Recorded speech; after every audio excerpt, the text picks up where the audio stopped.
Welcome back to the kennels of June Harvey, and for the next month he hopes of Pat Buckley as well, who is staying here for the duration of the Derby. You hope it'll be a month? Yeah, I hope it will, Julie, but sure, you can often run into a nightmare scenario down there and come home in the boat. Sure, it would be our first time. But the way your year's going, you've had a cracking year, haven't you? Yeah, in Ireland the dogs are flying. You know, we just needed to be lucky enough to get them over the line and keep them qualifying.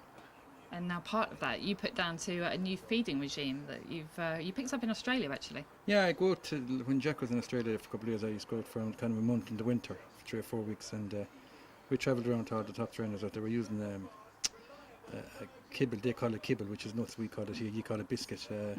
They were using a lemon rice based product. And I thought the dogs looked amazing on it. And I asked all the trainers why your dogs got such good course, and they said they trained them onto this kibble. And I came back to Ireland, I couldn't get it. So one of the trainers in Australia sent me the ingredients for it, and I give it to Red Mills, and they brought out a new product, and it's a fantastic product. I feed all the dogs on it now. And you say your dogs look brilliant on it without even any grooming?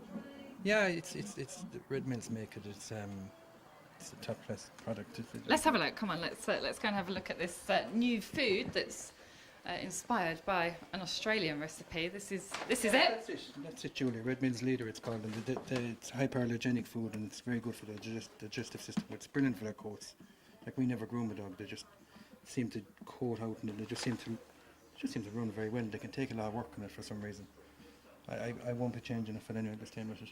Good to hear. And it is almost dinner time. We can get a sneak preview here into what a proper Derby dog gets for his dinner. There you go, chicken mince, the biscuit. You can see there's some lard in there, and all chopped vegetables as well. Looks like something that I would eat, basically. But is there anything you would like more in life, Pat, than to win the English Derby? No, to win the English Derby. Since I was a kid, I always wanted to win the English Derby. And I saw Jeremy McKenna and Matt O'Donnell and all those trainers coming over. I was a great admirer of Jeff de Mulder here, and when he was training, and it takes great trainers to win it. Seamus Cahill won it last year. A very good friend of mine, who's probably the best man in England to do dog, Danny Reardon, he won it Rio Quattro. I thought that was a great feat for him. A very small kennel, and he's a great man to do a dog. What is it about the English Derby? It's just, I suppose, just the fun of coming over, and the English-Irish rivalry, and you're trying to take them on and try and beat it. It's hard to beat the English on their own turf.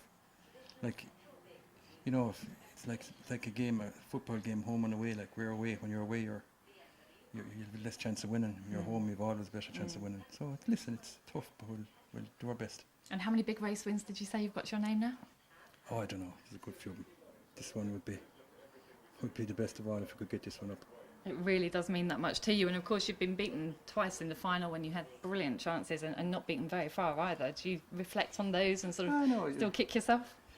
Going back to the boat that night, you get, you're a pain in the head till you get on the boat, and you get off then, and you're fine. But listen, you beat 2 in the last Derby final, Roddick and Linson, and they'd done each other off the last bend. One of them was going to win it, I thought, coming off the last, and they just bunched, and fair play to JT Jet. He got up and won it. He was the best dog on the night when he won it, and he got the prize, and we have to come back again and have another go.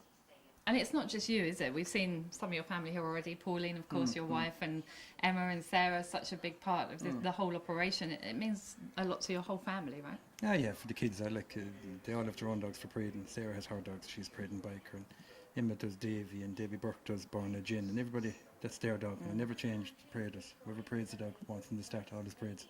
I change nothing. And so they'll be flying over now to parade their dog and look after him. And, yeah, it's a family. A friend in a family. Davy is a very good friend of ours. We were lucky to have real good people around us in the kennel. Donald Kelly, Ronan Buckley, Davy, Shamie Barry. There's loads of people there that are just great help to us as well. They're great backup to us. Well, we're very lucky to have you here and bringing such good dogs over. I have to say, being here at the kennel today, I'm left in no doubt. However much this man has won, the English Derby means the absolute world to him. We'll look forward to following his dogs throughout the competition. Of course, we'll be hearing more about them later on in the programme.